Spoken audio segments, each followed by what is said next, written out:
our understanding of Sri Lanka with two very important aspects. One was ethnic diversity, the groups, the social groups which were there. And second, we also tried to trace history of Sri Lanka, just in a framework to understand what is, how did the diversity and the society evolve.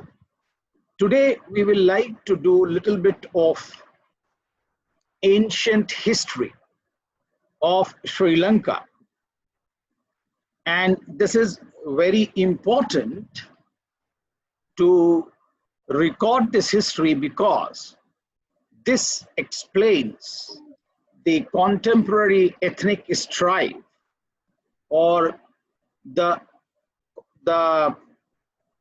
ethnic strife which got infested in Sri Lanka and remained there for 26 long years, from 1983 to 2009, when finally it is said that the government triumphed over LTTE. So I think from that particular point of view, this ancient history is important. And from there we will move to political as well as what happened after independence, history of that also, into the making of Sri Lanka society. Now, when we, day before yesterday, when we tried to do this, we said that the history of Sri Lanka starts from 250 BC. So in that sense, the major legacy of Sri Lanka at that time was considered to be that it should preserve the teachings of Buddha. That was one of the most important functions which was given to the society. And we also have come to know that how from 2050 and 2010 BC, how the conversion of the rulers to Buddhism took place. We are also aware of how Ashoka had sent his son and daughter to spread Buddhism, his son Mahendra and daughter. So they were sent there, and daughter Sanghamitra, daughter Sanghamitra, they sent them and they tried to convert Buddhism. That is what we know. We also know that in 310, the tooth relic of Buddha was brought to Sri Lanka, and this was considered to be Sinhalese national pride, and because of that it was brought there.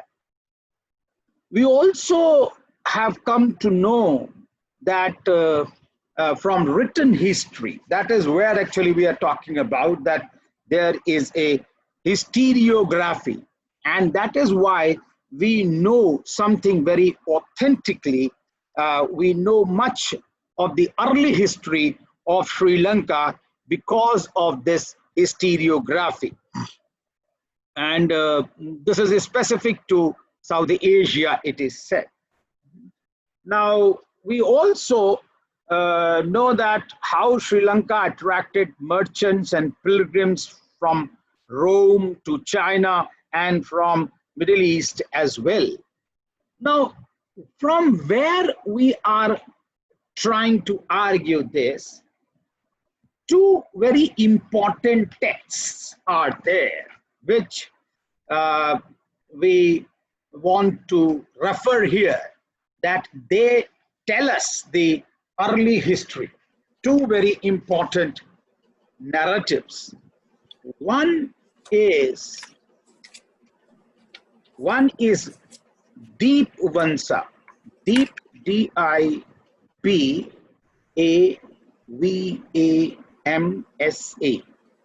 Deep Vamsa, and another is Mahavamsa, Maha,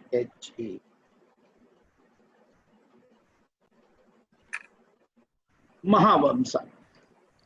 Now, these are very important historiographical texts, narratives. One, Deep Vansa, is 4th century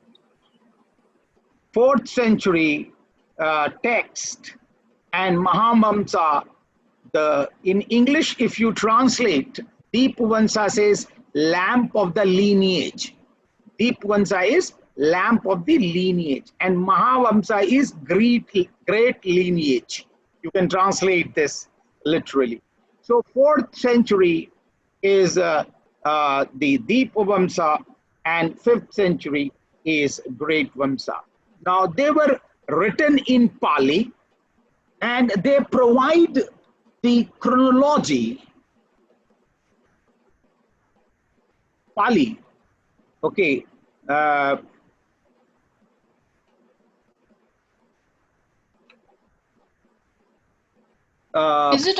Is it also like the word Dipvamsa and Mahavamsa itself Yeah, is also comes from there. Yeah.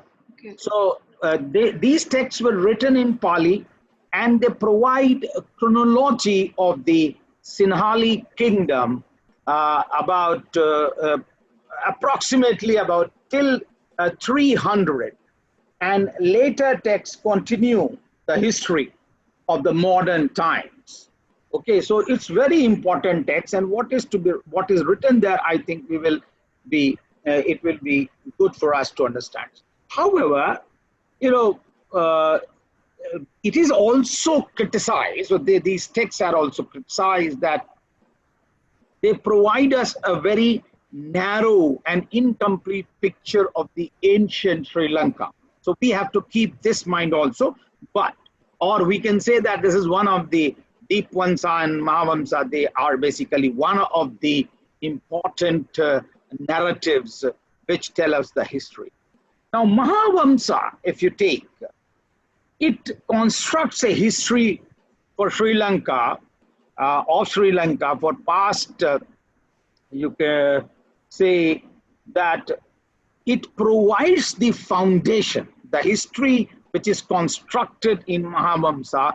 It provides a foundation for the contemporary historians, and they provide lot of myths about the ancient history.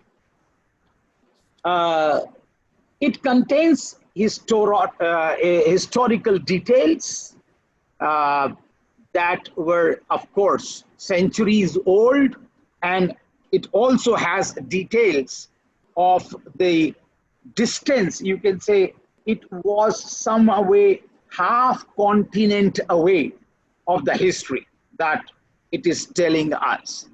So it is, centuries old history, one it is telling, and second it is also telling history which is distant from. If you take example that this Mahavamsa is also telling history about Ashoka the Great, Ashoka Emperor, and Ashoka Emperor in northern India, and that has been corroborated now by the modern researches.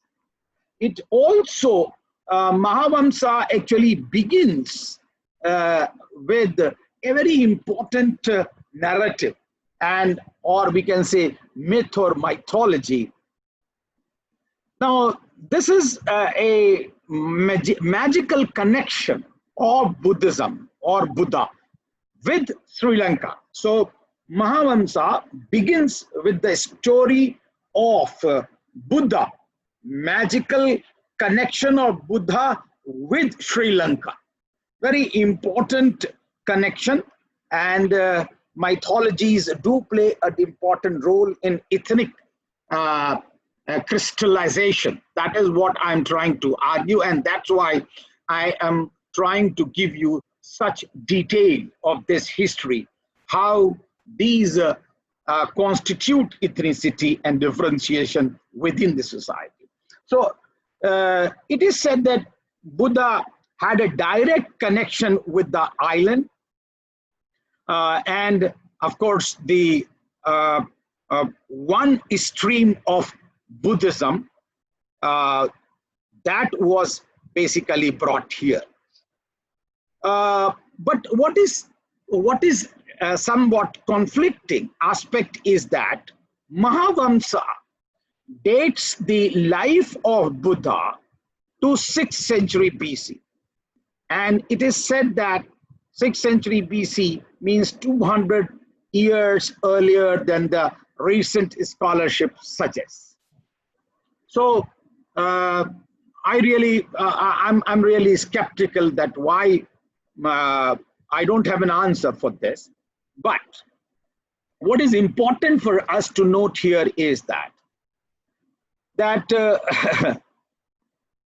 in the 5th month after his enlightenment, Buddha flew to Sri Lanka. That is what Mahavamsa underlines. And that's where the myth starts. They say that Buddha, after having enlightenment, in the 5th month after the enlightenment, Buddha comes to Sri Lanka and appears in air. And there is a crowd on the earth, and this crowd is of demons. It is what we call as yakshas. Y A K K H A S K S K S. Yakshas, demons. So yeah, demons are there at the ground, and they are listening, or they are listening Buddha, who is in the air. Now, Buddha converts these tens of millions. The numbers are also given in the Mahavamsa, and these millions to bring or freed he converts and freed the island from the control of demons, yakshas. Why did he do this? The answer is simple: because he wanted that his teachings would be pursued, and it will be pursued in this. Okay, so this is first visit of Buddha in Sri Lanka just after 5 months of his enlightenment. There is a second visit of Buddha which is mentioned in Mahavamsa. This is 5 years after his enlightenment. He returns to Nagadipa. That is the name which is said here, Nagadipa. Nagadipa, and why did he returns after 5 years to Nagadipa? Because he wanted again to return to convert the Naga kings, and he wanted to prevent the war between 2 Naga kings at that time. And then he converts, it is said, 800 million Nagas to his teachings. This is the second visit of Buddha according to Mahavamsa.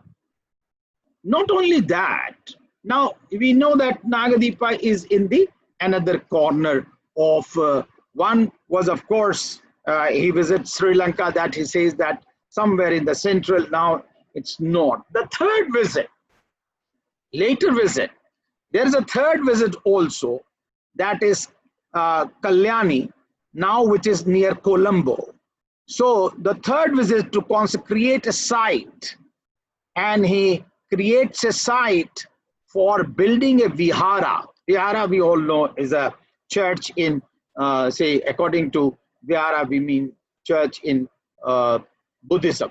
So his footprints are there. There is a Adam Peak, and there we see that he consecrates the third site. I have taken this story from Patrick Peebles.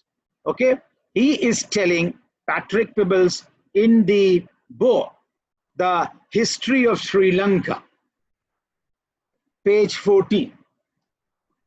Now this is followed by a genealogical chapter and 3 councils. We all know there were 3 councils held in Buddhism, and these 3 councils under different headship and under the different kings. So of course we know that the first was in Rajgira. Ajat Shatru supposed to organize that.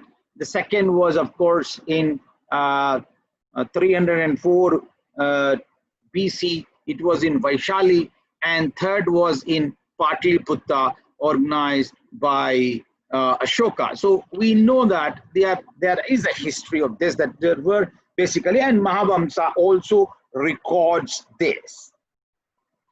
The chapter 5 to 10 mention the description of Sinhali state formation and foundation by Prime Minister or Prince Vijaya.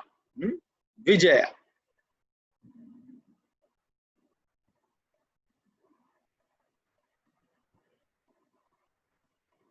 So he forms the, and it has been mentioned that he decided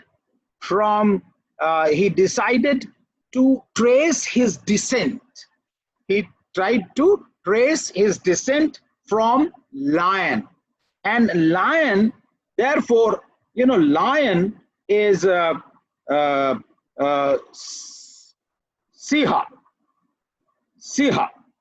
that is lion, and from there, you know, derives the name Sihalas.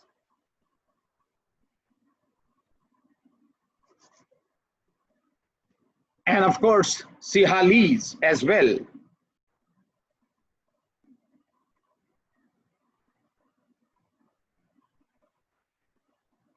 Now, it has been also mentioned that after the whole Vijaya's, you know, after the establishment of the Sihala's empire, Vijaya died, passed away, and after Vijaya's death, his nephew arrived from India to rule and established a dynasty at the important site Anuradhapur.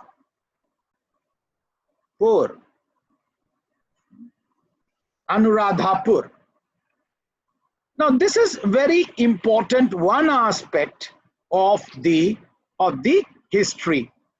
I will come to elaborate or substantiate this point. So this is one aspect where we are saying that there is a prince who comes from North India and tries to establish an empire at Anuradhapur.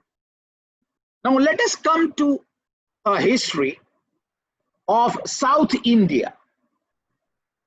Now South India and Sri Lanka were open to spread, and both have cultural similarities.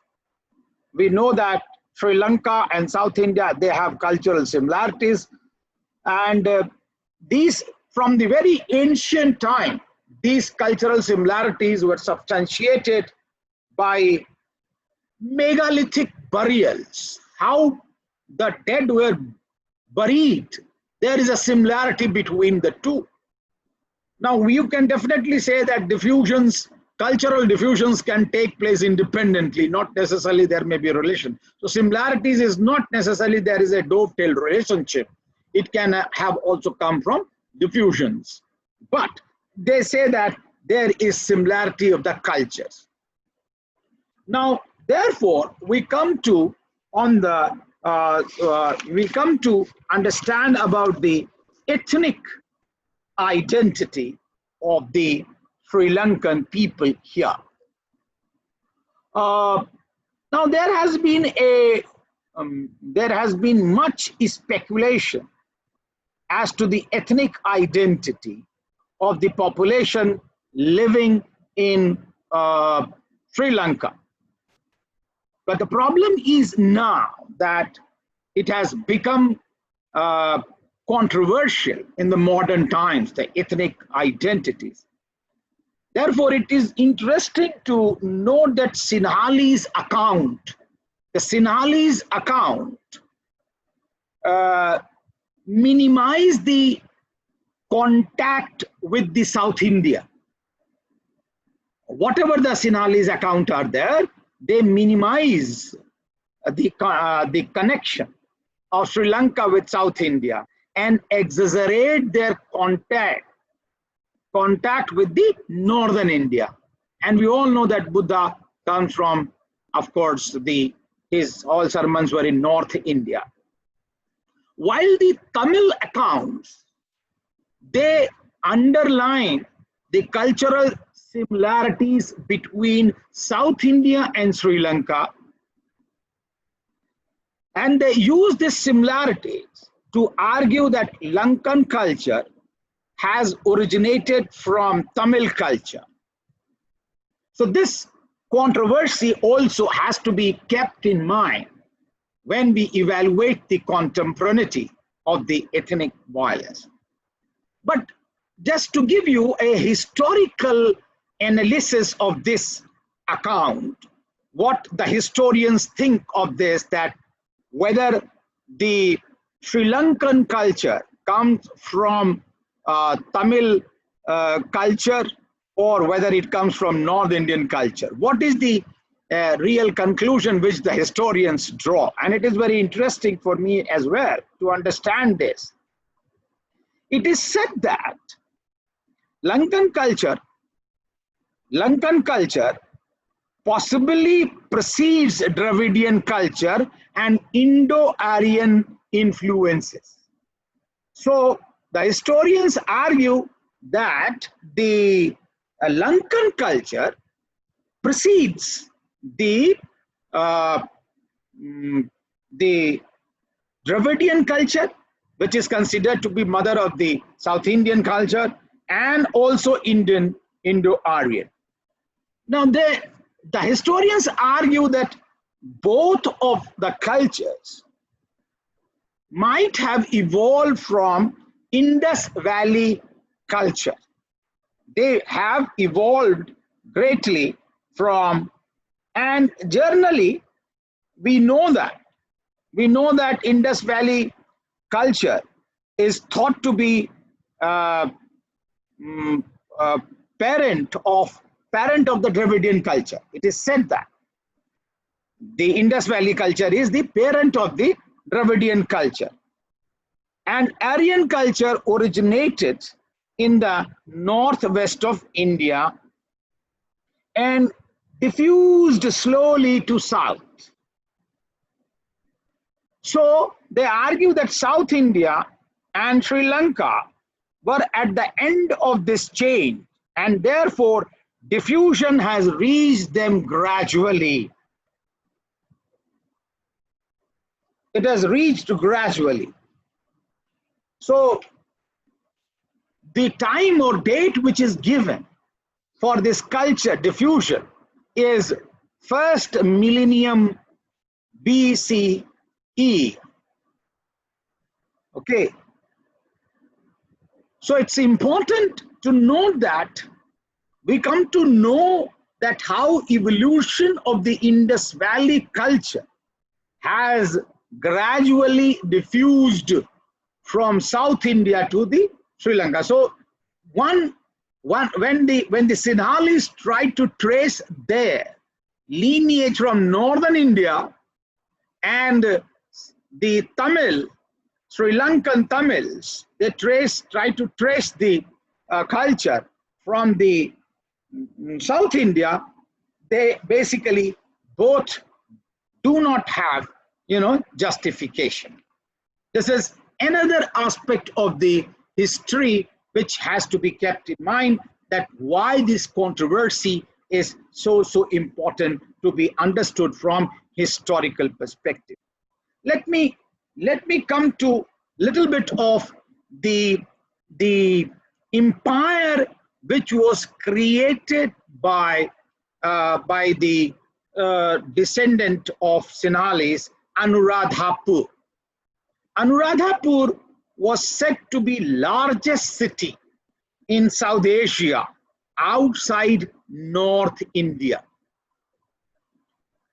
It was the largest city, and it emerged as a city-state under a monarchy. It was a city-state under monarchy. Now, the turning point in the history of the island was establishment of Buddhism and its patronage given by the rulers of Anuradhapur. So Buddhism arrived there, as we all know. We have just said that how in 2050 BC that it came. Now, to substantiate my point, I would like to quote here Fahian. Fahian, you all know it. He is a Chinese Buddhist pilgrim.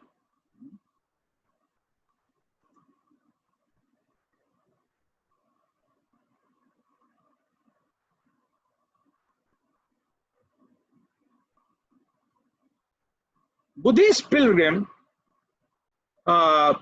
visited and lived for 2 years in Sri Lanka around 411 and 413. And he gives a pretty description of Anuradhapur, and he describes it as a peaceful and prosperous Buddhist kingdom where merchants visit, and where merchants are coming from Arabia and China. That's what his description. He also describes the annual festival of the tooth relic. Now, this is what he is reporting his field work, where he lived for 2 years. It's not that you go there and then come back, you say that I'm doing field work. It is field visit, not field work. So methodologically, he lived there for 2 years, and that's why he is giving an annual, festival also. Because when you live for longer period of time, then and then only you can see how the events are repeated. And that's why he says that annual festival of the tooth relic. And he says that this was an object brought to the Sri Lanka about a century earlier and believed by Lankans as Lankan Buddhists to be tooth of Buddha. So we can substantiate this argument that there was a very, very distinguished city or city-state under monarchy called as Anuradhapur. Now comes the twist. Now the twist is that the Anuradhapur remained a very stable kingdom,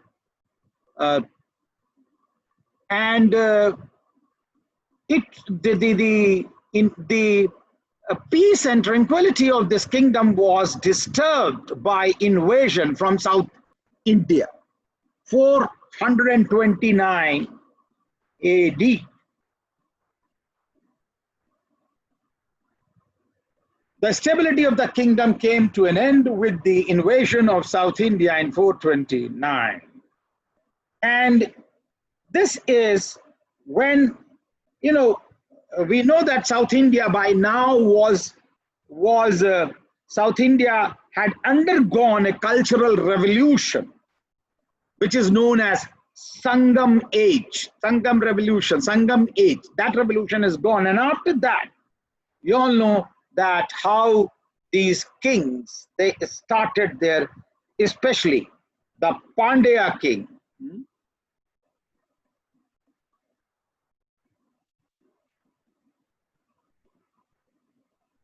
Pandya king, it was a kingdom in extreme of India, that was Madurai. Madurai. So there was a kingdom was established, and Pandyans became the regional power.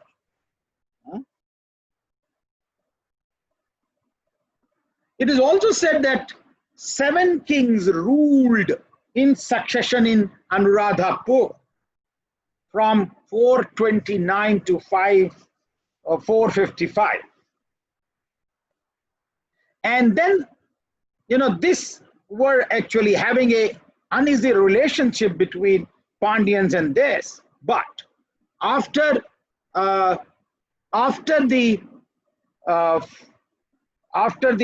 7 kings who had ruled in Anuradhapur, Maurya dynasty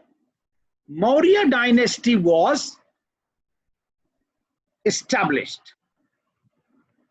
Morya, Maurya dynasty.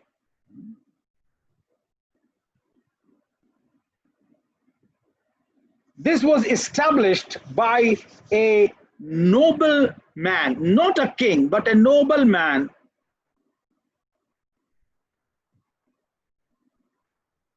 Dhatusena. He established that. And it is, the grandeur of the Anuradhapur is such that it is argued that 4 to 7 million people used to live in Anuradhapur. Such gigantic and colossal was this empire. The last phase of the history of Anuradhapur kingdom coincides with the rise of a strong kingdom in South India, especially in 7th century onwards. Its international position, coincided with the rise of other powers. And therefore, a decline of Anuradhapur also started. So we have seen in South India already there was now we come to Anuradhapur, now we come to South India. In that sense, actually, we just want to elaborate a little bit more that how did this strife between Sinhala and Tamils, it got invigorated, it got deepened in the history. That's why I'm dealing with this. So South India had a larger population base than Sri Lanka, and the growth of aggressive kingdom posed a threat to Sinhali kingdom. That was, of course, Anuradhapur. Now there's another twist to the tale, and one name appears again and again. This is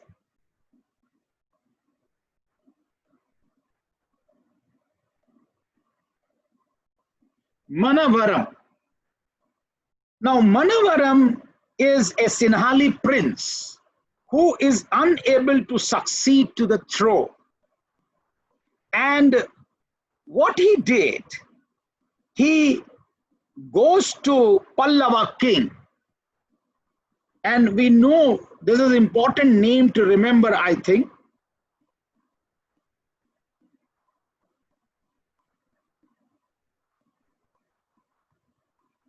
Varman.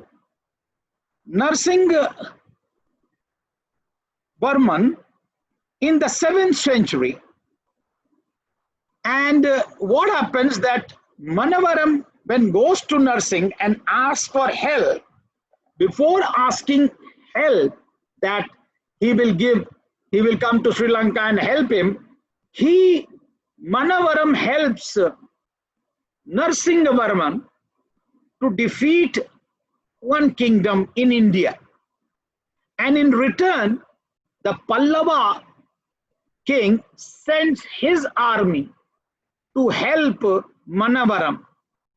And what happened that after one unsuccessful attempt, Manavaram took power in 648 AD and ruled till 718. Now this is where we see that how South Indian politics has started. One was in Pandyan, now in the second, now Pallavas also intruding in the Sri Lankan politics. Now we come to the 8th century. 8th century was little bit, we can say, peaceful, because there was a truce with Pallavas and Pandyas. There was a truce, but Anandpur had to pay for this every time. For the next century, the threat of invasion from South Indian kingdom that was present, and we see that this period, 7th to 8th century, there is a religious divide sharpening between Sri Lanka and South India. Sri Lanka and South India. The religious differentiation between South India and Sri Lanka sharpened. Why? Why did it sharpen? Because the South Indian rulers, they became devout Shaivites.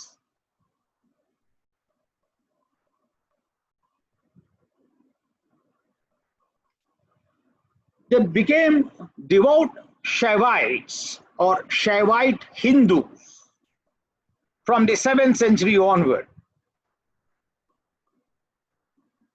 We are actually, it is interesting to note here, when the Buddhist pilgrim or Huan San visited, Madurai, he said that till 630, Mahendra Varman was basically converting to Shaivism. Earlier, they were Buddhists. So Buddhism was quite established religion in South India also till 640. Is still center. When Sang reiterates this point that till 640 AD, it was still a center of Buddhism. So tomorrow, if any of you become the ambassador of Sri Lanka, after, you should know the history. So you will be knowing the history. You don't need to go into the history. What is the problem? Where is the problem? And how to solve that? Okay. So all the best for that from now onward. So now I'm trying to argue that how Buddhism is dismantled and how Hinduism takes over. And the Pallava king not only converts to Hinduism, but also persecuted other religions. That is, a written document. Now comes further wedge, how further wedge is created, and this is during the 10th century. During the 10th century,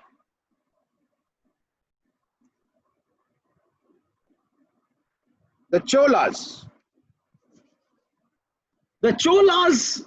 extended their empire at the expense of Pandyas, and even they ruined Sinhalese as well.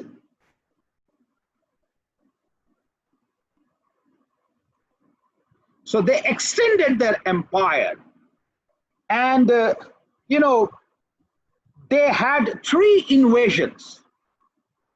Last phase, there are 3 invasions. 993, and then they also had 1070. Now, the early in the century, the Pandyas had occupied the capital Madurai, and what happened that these Cholas, they went and they attacked, and they basically they captured the Pandyan kingdom.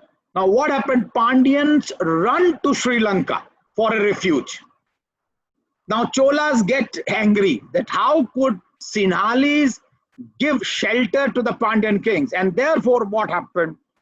They, at least in 3 major invasions in 10th century, they tried to capture.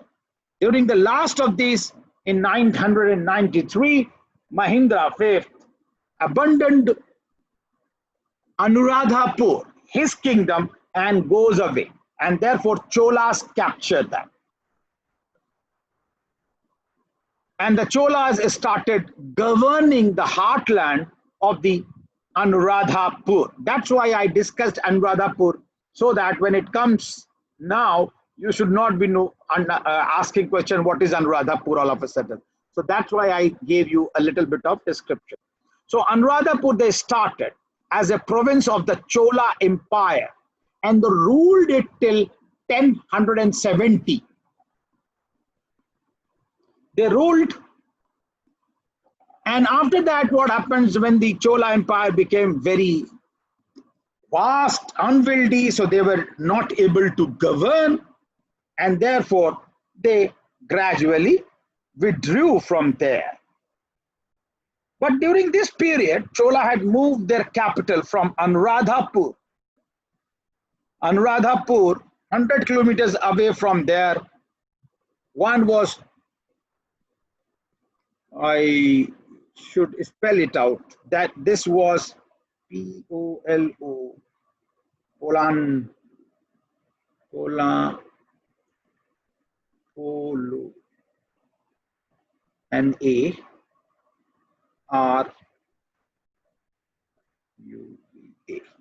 Now you can pronounce, those who are South Indian, they can help me. Polanuvara. Okay. And after this, we have actually one Vijay Bahu comes, and then he tries to unite the island, and then the history begins again. Okay. Now, this whole construction of historical events is starting from Buddhism, appearance of Buddha, to Pandya, to Anuradhapur, to Cholas, to Mahendra Varma. All this has created a very, very different mythological narrative in the minds of the people, and which still exists. And in this actually history, we can now locate 3 different types of nationalism which started growing after or during and after the British period. Okay. So till now, I think if you have understood the history, it will be easy for us to go ahead. I am not dealing the history, what happened during the Portuguese rule, what happened during Dutch, and what happened yesterday. We tried to look into the contribution the British made in the development. So we will now begin that one ancient history mythology is created. Now this mythology is kept under control. It is not given any space to grow. They are there. But after British leave, 1948, almost, I think, 160 years or 200 years of rule. How did Ceylon shape? And how did the nationalism, the Sinhalese nationalism, and how did the Tamil nationalism has grown out of proportion, and how they have entered into conflict leading to war, civil war, which threatened even the integrity of the nation. So now we will like to trace, and through tracing that, we will like to also understand the society and history and polity which was taking place. So if you know that 1948, the British gave Sri Lanka freedom. Now independence, if you see, independence was a very low-key affair. There was no independence movement like India in Sri Lanka. So we have to see that also.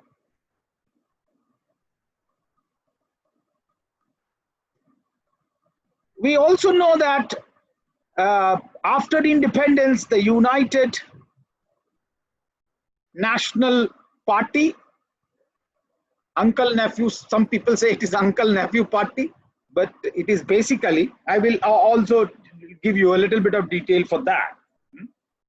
So this party was ruling at that time. During this period, the Sinhali nationalism, or we can say how religion and language played a dominant role in crystallization of Sinhali nationalism. That we will see. As far as religion is concerned, one basis of Sinhali nationalism is religion and another is language. As far as religion is concerned, Sinhali nationalism wanted to restore the glory of Buddhism, which it enjoyed before the advent of Europeans or even Cholas, because Cholas did not give the same type of respect because they were Hindus. Second, they wanted, as far as language was concerned, they said that education or mass education should be imparted in Sinhali language. Unlike India, they had only one language to profess or 6 languages to be professed. But here, you know, everyone wants in mother tongue. Now, Sri Lankan nationalism is another term which like to be now here introduced. Sri Lankan nationalism. One was Sinhali nationalism, another is Sri Lankan nationalism. Now, this nationalism emerged during the colonialism. Now, what was the composition of this nationalism?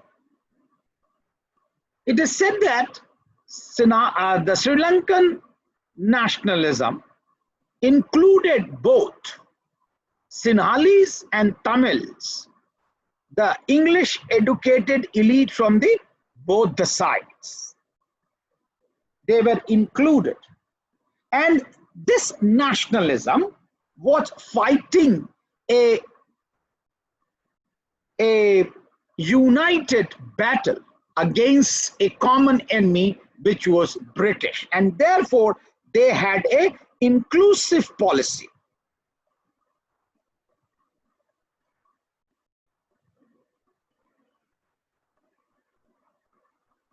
But anyhow, the Buddhists, they were not ready, and there emerged a Buddhist revival movement during this period. As soon as the Sri Lanka got independence and the Sri Lankans themselves started ruling, the revival of Buddhism started.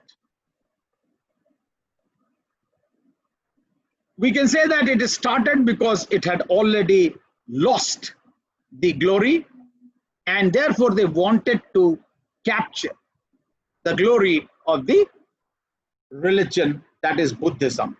Especially, they argue a treaty which was entered with the British, 1815 treaty with the British.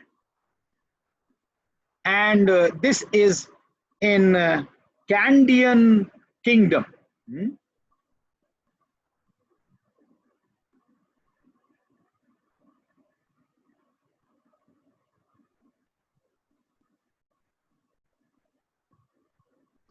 Kandyan Kingdom, 1815.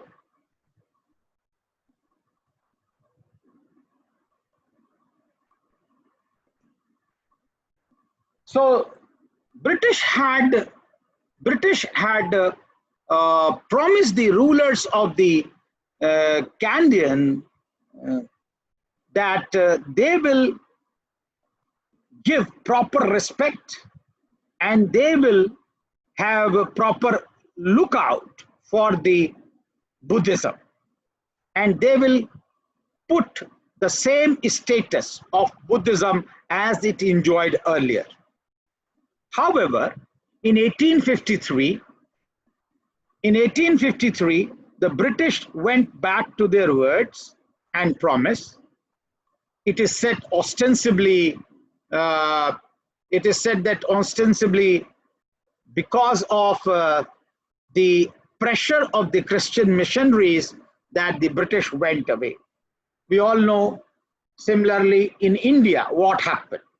In India, we know that the British missionaries, when we read Bernard S. Cohen, an anthropologist among historians, he says that British missionaries, they thought that Hinduism is their prime enemy. And unless and until Hinduism is obliterated, Christianity will not take root.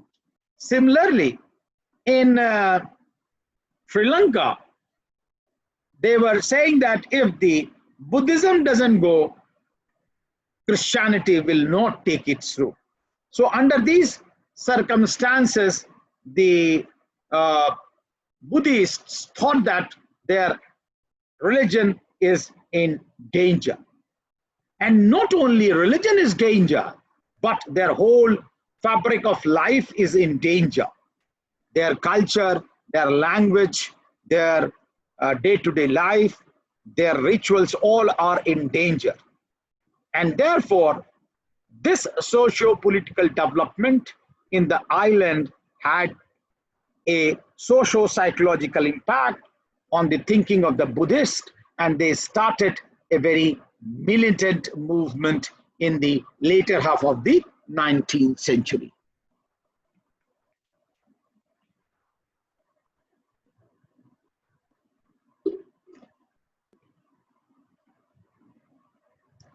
this militancy of the Buddhists did not only influence the socio-political and religious thought of the contemporary times, but later on it had communalization of Sri Lankan politics as well. Communalization of the Sri Lankan politics. So let me elaborate a little bit more this. The resurgence, as we have just seen, that the resurgence of Sinhalese Buddhists was there, but where did it found its expression? The resurgence of the Sinhalese Buddhist consciousness, where did it find the expression? Now, it's not only the demand for change in the system of education. It was not only there, but it also went ahead, and it found resonating in the different aspects of life. So they wanted a very pristine and pure Buddhist life structure, even purest of the pure language. That is what actually we are trying to discuss. Now, we are just trying to elaborate this Buddhist assertion, and in that I want to add more that the stripping of the Buddhist of its political, status, it had its consequence, and that is why one of the greatest fears which appeared in the minds of the Buddhists, Sinhalese Buddhists, was the growth of English literature. The growth of English literature. That growth of English literature and the patronage it received from the British. This had lot of socio-psychological impact on the Buddhist mind, and they also actually felt threatened that how at the pretext of the missionary organizations and at the cost of that, indigenous system is getting obliterated. Now you will ask that what was the basis on which they were saying this? So here actually I will like to say there was one commission called Morgan Commission.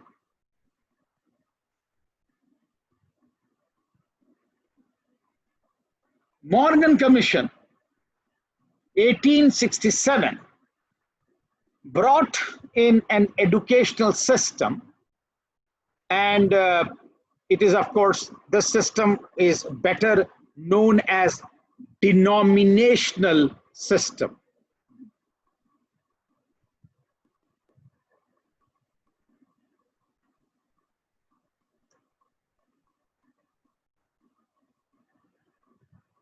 Denominational system, and this denominational system, it gave freedom to all the religious denominations to establish their school for their own children without any restrictions on religious instructions.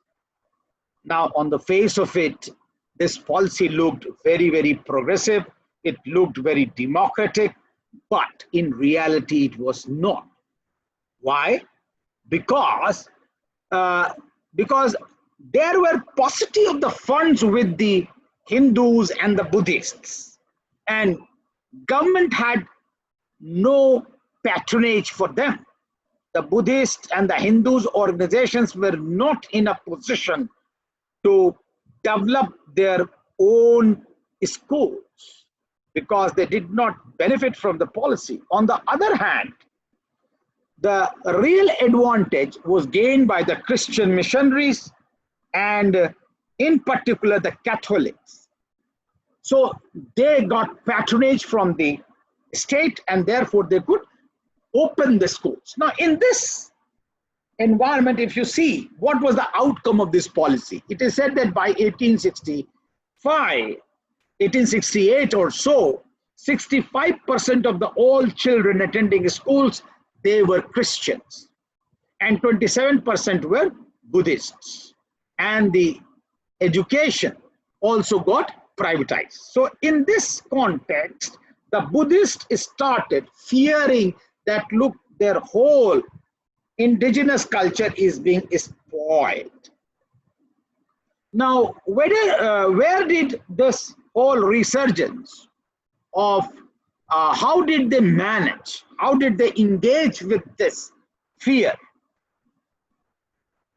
It is said that this resurgence of Sinhala's Buddhist consciousness, which was actually coming up because of the spoiling of their religion, and they thought that their language is in danger, this found the demand for change in the system of education. So they said that in the education system should be changed, and it should be given in Sinhalese dialect or Sinhalese language. So restoration of Sinhalese language became the very important aspect. Now, it is here one person called Munidasa Kumaratunga, Munidasa.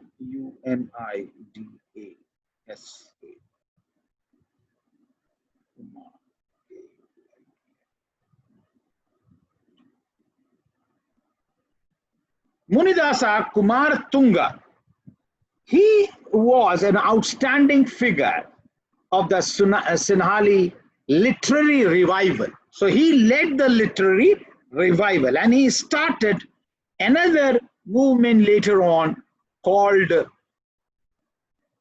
Helese, H-E-L-E-S-E. Helese. This is a Sinhalese word. So literary revival, he started a movement for purification of Sinhalese language, and he tried to purge all the words which were either Hindi, which were either Pali, or actually they had come from other languages. He wanted, even Sanskrit words, he wanted to purge from the Sinhalese language. And Kumartunga also brought changes in the grammatical form of Sinhalese language. He called this movement as Helese movement. Helese called this Helese movement as revival movement. And Helese is considered to be an ideology embodied in the slogan of language, nation, and country. That means Helese language, that is one language only, Helese nation, that is one nation, and Helese country.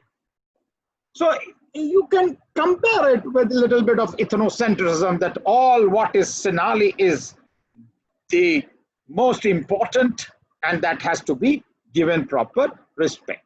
Now, the central theme of underlining this ideology was superiority for everything that is Helese, that is ethnocentrism. Everything what is actually practiced by my culture is the high culture, that is the real culture. Now, it is in this way that Sri Lankan saw the rise of Sinhalese nationalism. I will, come to this, elaborate this little, how this whole nationalism was further sharpened, and how did it sharpen the divide. But before that, let us see there was also a Tamil nationalism parallel to that which existed. Unlike Sinhali nationalism, religion was not the basis for Tamil nationalism. Why? Because Tamil nationalism never played Tamil nationalism, Tamil or Hinduism. Tamil was the language, but Hinduism as the religion. So Hinduism did not face any threat from Buddhism. It never threatened by Buddhism. What threat Hinduism faced was in the social realm. And in the social realm, what was the thing? This was the caste system. Caste system was the real threat for Hinduism. Now, it's not that Sinhalas did not have caste, but Buddhism, but Hindus have a very elaborate caste system. Sinhalas did not have hierarchy. Sinhalas did not also have untouchability. And therefore, there was no social sanction of the caste. But Hindus, as Hinduism had. Should we look the caste system right now, or we will do it later?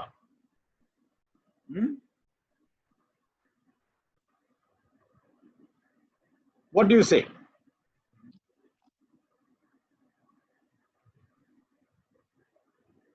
Nobody is saying anything, so I will carry on.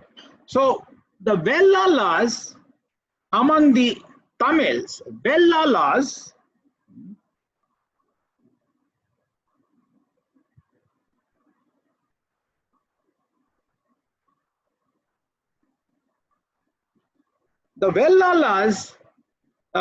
among the Hindu Tamils were in substantial number. They were the dominant sections in the Hindu Tamil which was there.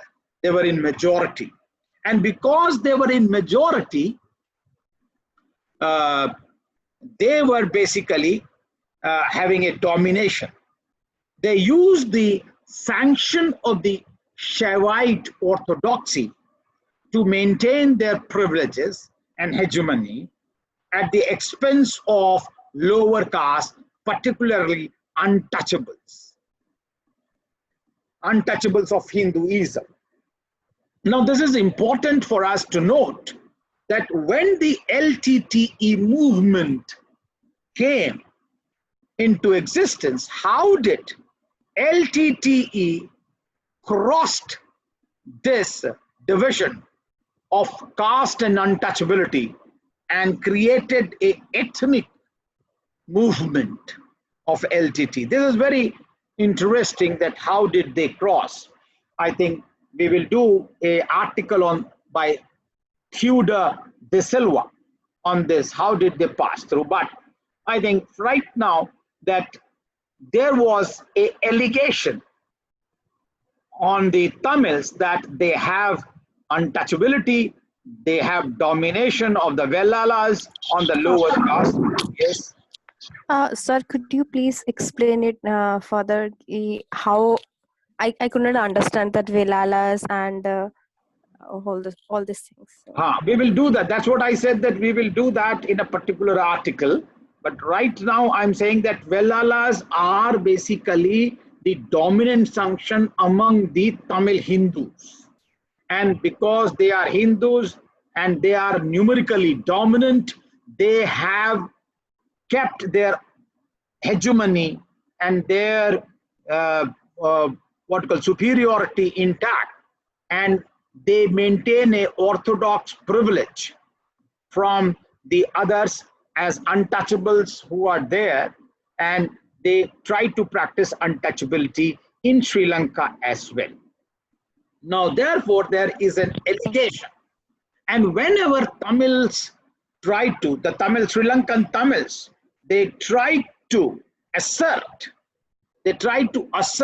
their position that, look, our economic condition is weak, we are being excluded, and we are being left out. So what happens that the Sinhalese, they try to highlight this dichotomy of untouchability in the among the Tamils, basically. And that is why one of the writers, the Silva, writes that religion was not a decisive factor in the ethnic politics. So it is the caste which was. So in 1956, when the Tamils sought to rouse the public sentiment that, look, they wanted to create a environment against the Sinhalese, that Sinhali majority is discriminating, the Buddhist Sinhalese, they in turn diverted the attention by arguing that, look, the backwardness of the Tamil, Sri Lankan Tamils, is not because of the discrimination done by the Sinhalese. Rather, it is basically their backwardness is because of themselves, because they are internally differentiated. They practice untouchability, they practice division, and that's why they have hierarchy, untouchability. That's why their status is low. That is what actually this confrontation is there existing in the society at that time. Now, coming back to the question of the elements which shaped the Tamil nationalism. That's what we were talking about. Now, we have already argued that religion did not play a role in the Tamil nationalism, as a significant role in building the Tamil nationalism or nationalistic consciousness. Then what is the basis for that? This basis is considered to be the self-image in the historic process, self-image of the Tamils in their own eyes contributed significantly in the shaping of Tamil nationalism or nationalistic consciousness. So Tamil nationalism emerged out of self-image. Broadly speaking, there are three very important elements we can say. One, and this is based on Tamil nationalistic myth. Three elements which are based on Tamil nationalistic myths, which have created a nationalistic consciousness among them. The first is territory. Territory created. The territory which was Sri Lanka, and the other territory was South India. This created the dynasty which they come from. Pandya, Chera, Chola, this is the dynasty, and the dynasty of the Sinhalese are totally different. And the language. Over the years, these myths took the shape of mythology, and their construction of a other, the construction of a other on the basis of mythology, especially by the Sinhalese, started. And the brutal oppression of the Tamils on the basis of this mythology. The further three important historical development which substantiated the mythology of lineage, mythology of language, territory. This also created the growth of ethnic consciousness in Sri Lanka. Three other important historical facts. One was actually victory of Tamil king in the 2nd century BC. Tamil king. Then second was the conquest of the Sri Lanka by the Tamil king Raja Chola in 993. That is another. And third, the rise of kingdom of Jaffna and concomitant decline of United Sri Lanka Empire. Especially 16th century onwards, we see this actually. So these facts, these historical facts, the mythology, the history that created a mythical tradition influencing the perception of each community about the other and dividing the socio-psychological wedge, driving the socio-psychological wedge between them.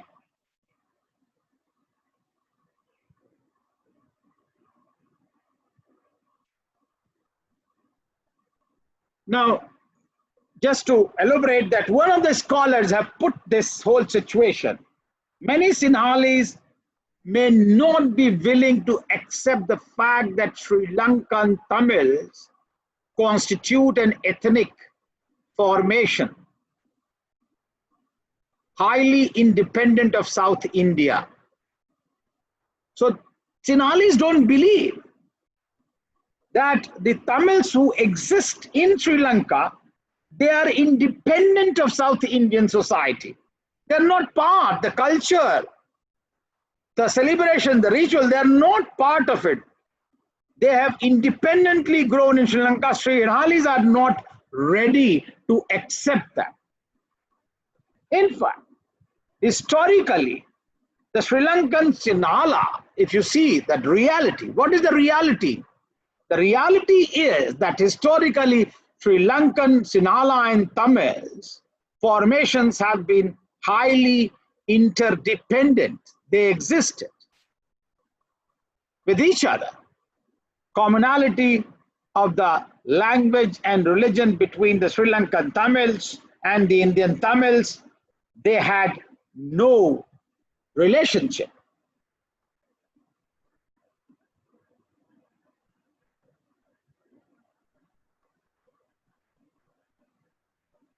Now, therefore, friends, that this gulf was created, but this gulf was kept under control till the British were there. I don't know what are the reasons, but of course, they did not allow. It was the construction of the two nationalistic consciousness, the Sinhala nationalism being shaped by the religion and language, and the Tamil nationalism arising out of ethnicity in their own words, their own image. They were all, having a historical past. Then how did this gap which existed, it not only emerged, but it widened gradually. That is what the history which we have to again look at. From 1960s onwards, I think this history starts unfolding. When did this gap widen? And why did it widen? Was it during the colonial phase or nationalistic phase or after they got independence? Now we can say that actually during the nationalistic phase, the ethnic conflict between Sinhala and Tamil remained largely contained. And we all know that the nationalist movement was a very low-key affair in Sri Lanka. And political demands which were put, they were acceded very easily. But the undercurrents existed, they were visible. Sinhalas and Buddhist division existed. However, as soon as the Sri Lanka gained independence, the Sinhala and Tamil gained the division between Sinhala and the Sinhala Buddhist and the Tamil problem gained momentum.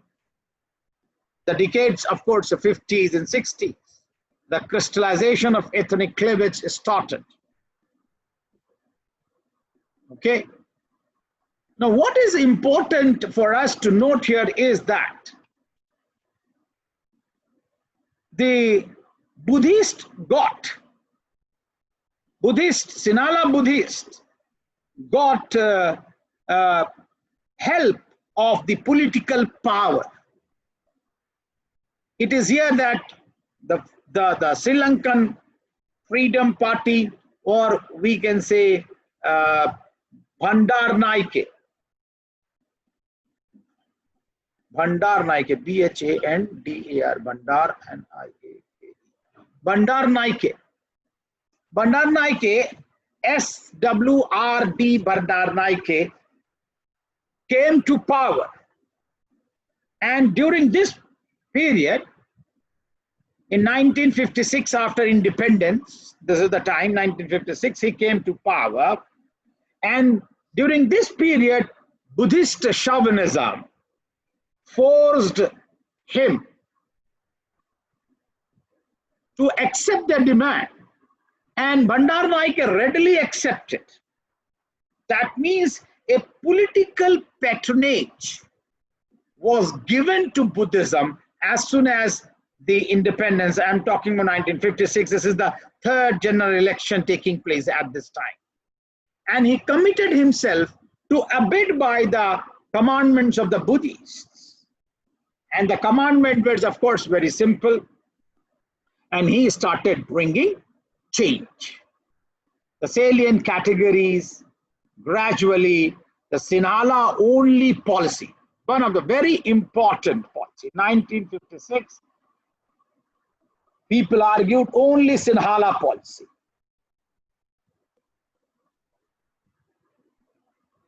Only Sinhala policy, this created. Now during this, Bhandar Naike's time, the Tamil were afraid. And Tamil were afraid of their suppression of interest in the field. The decision actually affected the community both politically and economically. The language, education, and settlement. By making Sinhali the sole official language in 1956 and abolishing the denominational system in education 1960, and introducing weightage system, especially technical education, in higher education, the interest of the Tamils were affected materially, culturally, educationally. And that is where the rise of Tamil separatism started. There was a systematic encroachment upon the rights of the Tamils in Sri Lanka after independence. The systematic encroachment on their rights. And that's where the Tamils started asserting. And Tamil Congress was replaced by Federal Party. Federal Party. Are you still not tired?